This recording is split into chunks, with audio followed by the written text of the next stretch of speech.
Hi, my name's Garett Olgin. I'm in the Comms 451 class, and I'd like to discuss the tactics used with my two principals. The first one, actually, to give you a background, I go to school by day. In the afternoon, I teach martial arts. I own martial arts schools in the Valley, and then I go as a bodyguard at night. And I pretty much sit in my car, which is what allows me to finish my homework for the past 4 years. So anyway, going back to the martial arts aspect of what I do, one of my schools, when I opened it up last year, I have private martial arts schools that are open on the grounds of private schools everywhere, and I have 7 of them. Well, I opened up a new one last year, and this school is great. Unfortunately, one of the staff members that works there and I bump heads since day one.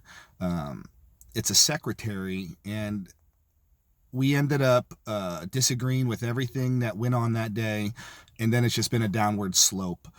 What I ended up doing was trying to avoid her.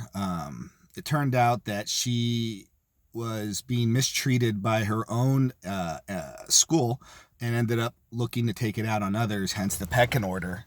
I ended up figuring out a strategy. I wanted to use expectancy violations theory. And so what I did is I asked around, and I noticed that she had one of those wrist things that has pain for like bowling. And turns out when I asked around, she has arthritis. So I went to this store that has a cream that's a CBD cream, and it's 100% effective, really works.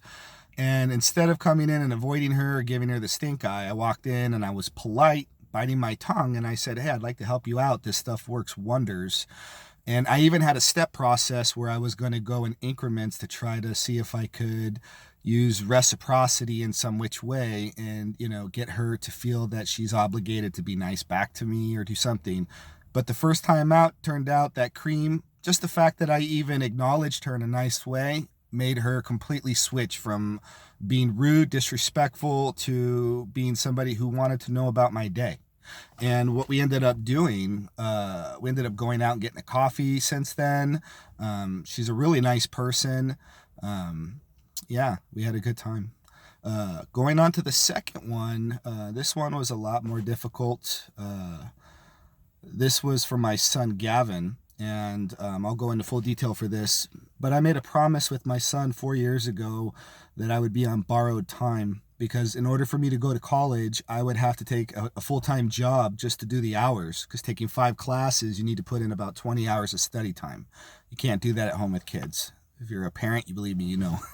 So what I ended up doing was robbing him in my own mind of the time that I would share with him.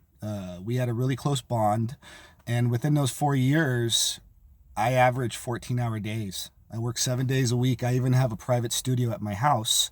And fortunately, he is a student of mine too. He's a black belt, and he comes to my class twice a week. So what I ended up doing was creating a system to get back the time that I'm not sharing with him. So what I ended up doing was, the first stage was offering to take them to school, both of my sons. And instead of, getting up at 7:38, I would get up at 6. And now I have extra time to get ready to get them there, brush their hair. So I do that full time now, and we have conversation in the car, which has really loosened him up. Another thing I've done is, the next stage was I took him to work with me, which is really boring. We sit in the car, do nothing, but he got to hang out with me.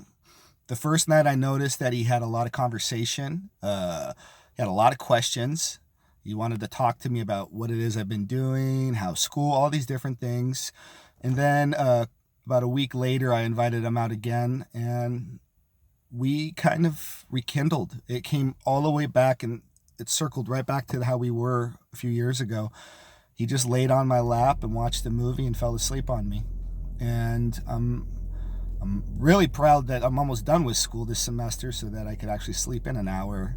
But again, I used expectancy violations theory with my son by taking him by surprise and utilizing time as the tool.